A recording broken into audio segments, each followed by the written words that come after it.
Welcome back. It's been a while since I posted a video. I moved.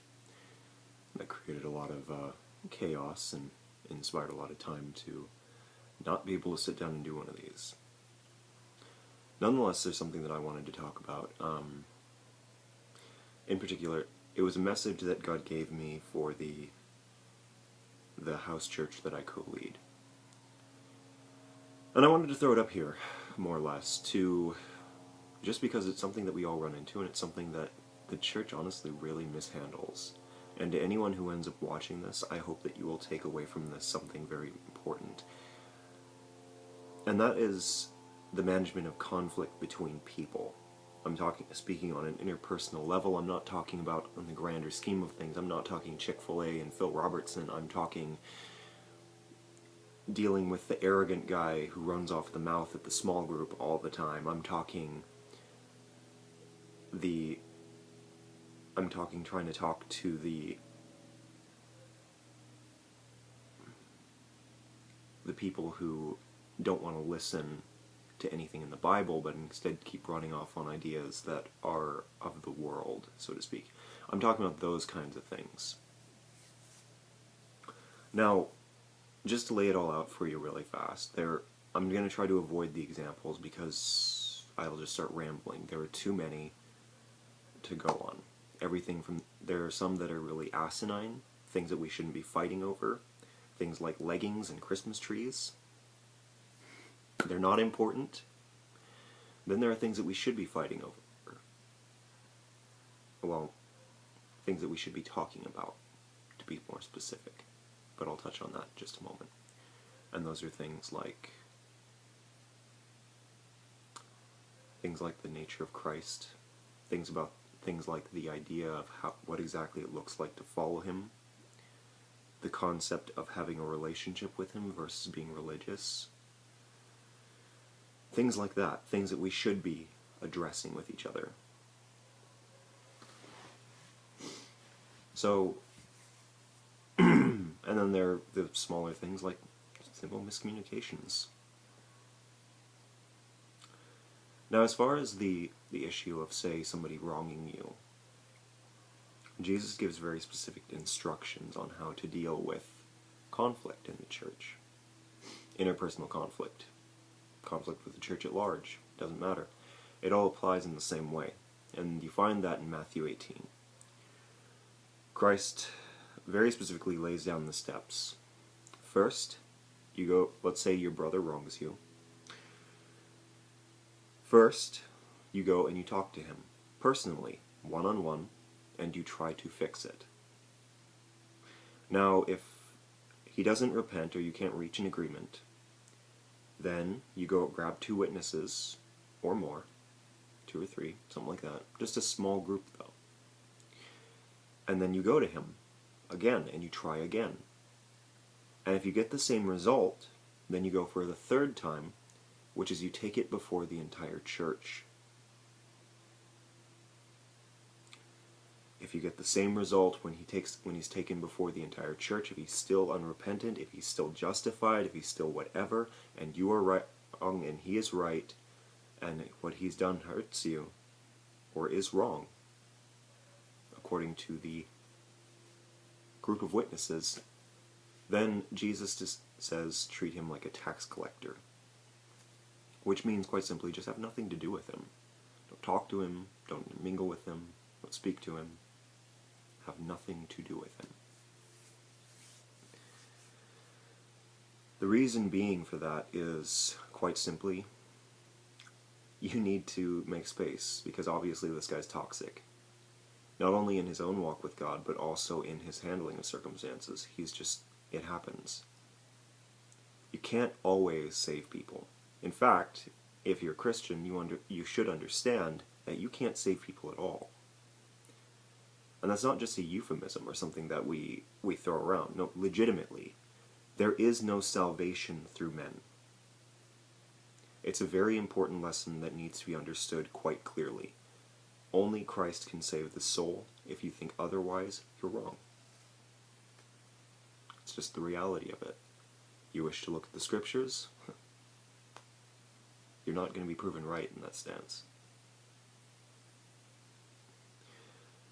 Now, there are two very important reasons, two very key reasons why we address conflict. See, a lot of times what happens with people is that rather than address this, they make a lot of assumptions, they make a lot of judgments. They jump to conclusions, and then based on those conclusions, they may or may not go and address the problem. This guy's obviously a pompous ass, so I'm not going to go talk to him because he would just push me away. Well, is he actually a pompous ass, or are you just assuming? Sometimes it's pretty clear, but a lot of times, and I do mean a lot of times, people don't realize they're doing something unless they're told. I had one friend very specifically at the church group who had actually been kicked out of a church, and he never knew why. He found out later, but just at random one day, the pastor walked up to him and told him he had to leave. He didn't know why. Nobody had ever spoken to him about the problem at hand. The pastor didn't speak to him about the problem at hand, and he was very clear on the point that, if people have a problem with me, they need to talk to me, because if I don't know what I'm doing wrong, I can't fix it. So, this is a big part of it. It's not only, sometimes there's that opportunity, that need to know. So don't rob your brother, in this example, of the opportunity to know and, look at himself in the mirror a little bit. But see, the two big ones here with this, for why we delve into this. Firstly, it's for our own benefit. Now, I just mentioned the thing about your brother and how he might need to hear this. There's also the possibility that you might need to do this, or you might need to listen to yourself do this. Because offense is a funny thing in the sense that not all the time, not every time, is it that people get offended over... People sometimes get offended in a defensive manner. So basically, somebody makes a statement. Say, for instance, the thing that I just said about, if you can't save people. If you get offended by that, then maybe there's a problem that runs deeper inside of your own mind and heart. It makes you feel defensive, so you get hurt. You get mad about it. At which point you want to take it up with somebody. Now, a lot of people take it up with the pastor or some form of leadership. Now, obviously, that's not what Christ said to do. At least not the first thing. But it's what a lot of people do. They're wrong. They shouldn't be doing it that way. It just creates a lot of extra work on the leadership and the pastors, and it's not their job to, micromanage your problems. That's the cost of being an adult.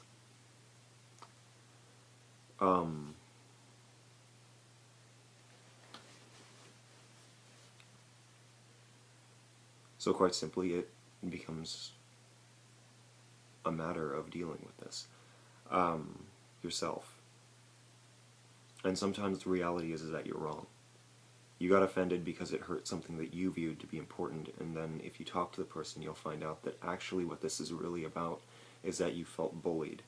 And in the past, you were bullied. And,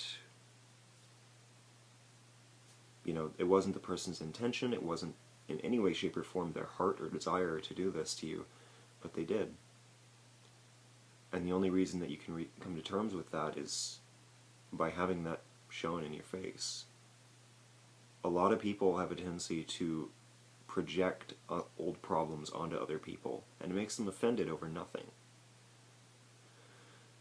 So it's important for the person doing the talking, for the person converging on the other, as much as it is for the person being converged upon, being addressed.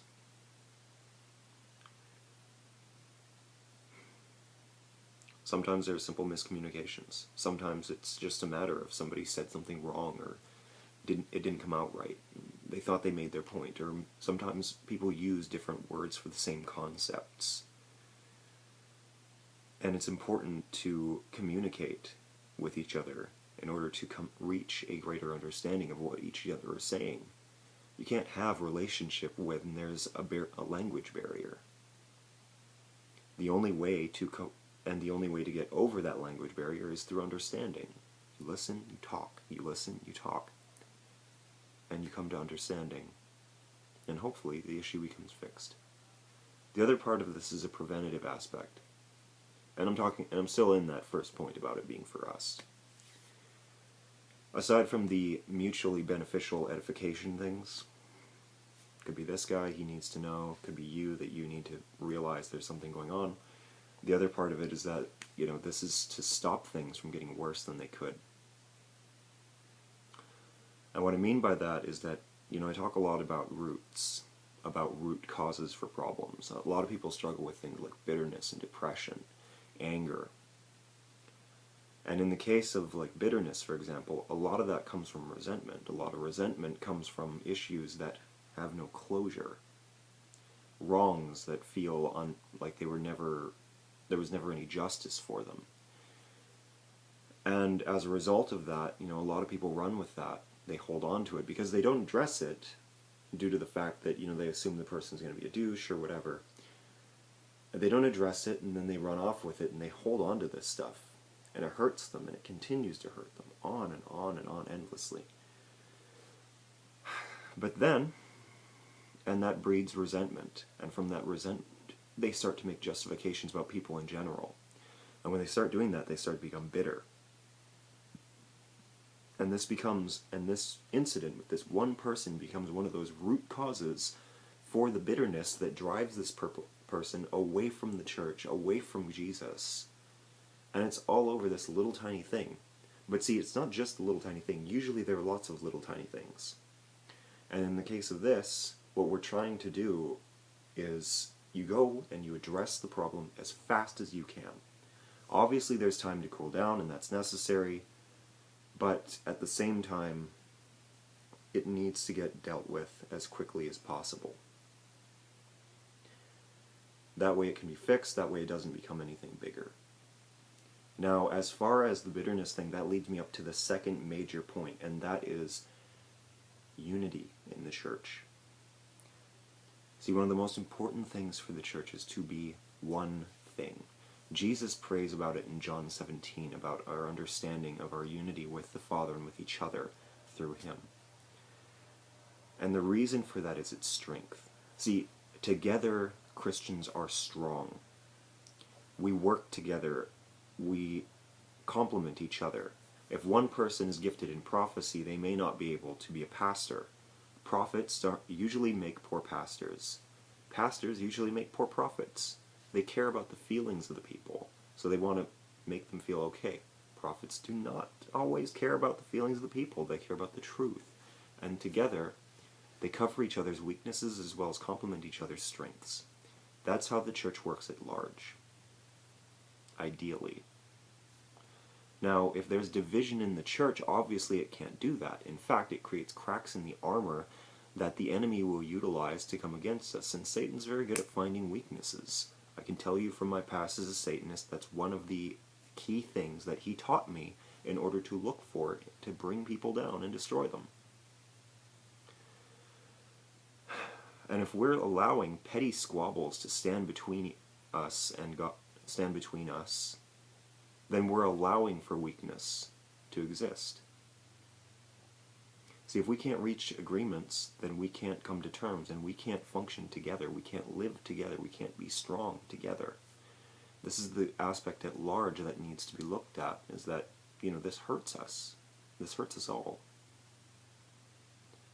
So it's something that needs to be addressed. It needs to go through the way that Jesus did it. And I say that from experience. The Wednesday group, what we had happen was we had a time to talk about these things. Crazy thing, stuff got worked out. It was amazing. God moved. So don't be afraid to deal with things. And even if you are afraid, even if you make the effort and it fails, that's okay. At least you made the effort, and you get to know that.